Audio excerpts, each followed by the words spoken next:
So somebody was questioning about how I was getting my floor prepped like I do before I leave. They say their drum sander or their disc sander don't get it as good on the joints as mine was. Well, this is done with the edger right here.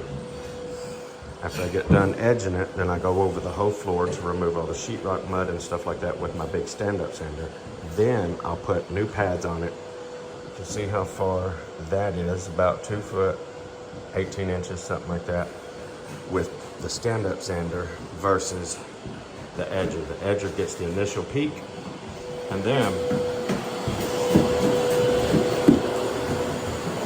got a brand new pad on it. I hope you can hear with vacuum and stuff going, but I got a brand new pad, and what I'll do, I'll turn my stand-up sander crossways on the joint, and I'll fan it back and forth like this. And if it's got a hump in it, it'll teeter like that, and I can just float my sander right on the teeter point until I can move it across the joint like that, and it feels flat. If you're moving 16 inches across the floor and it feels flat, you're good. If it's got a little teeter, you know you need to keep going more. I'm going to try to do this with Austin, Austin, can you run this for me for just a second?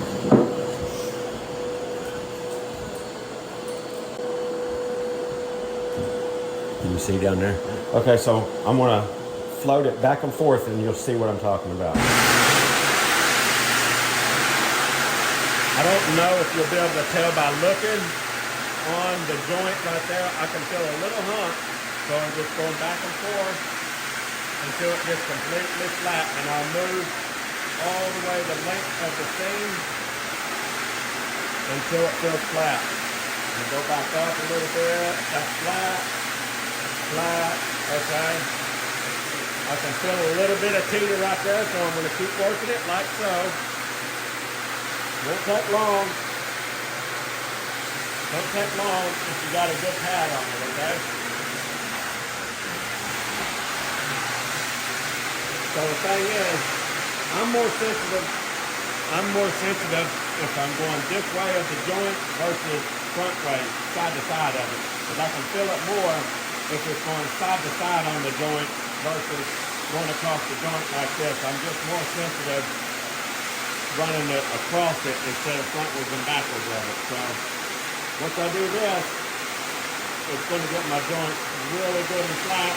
As I showed you in there, it might take 18 inches of sanding to get that hump out, but when you do, you're going to have a really, really good flat floor.